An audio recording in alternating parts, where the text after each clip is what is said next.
不会飞的小鸟。森林里，一群快乐的小鸟自由飞翔唱歌，但有一只叫点点的小鸟怎么也学不会飞。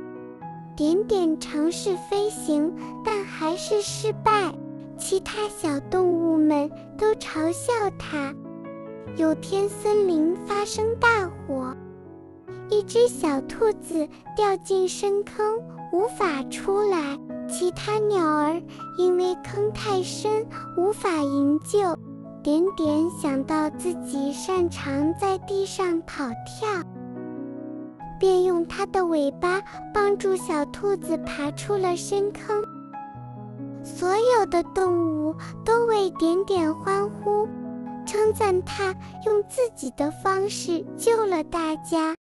点点也发现了自己独特的优点，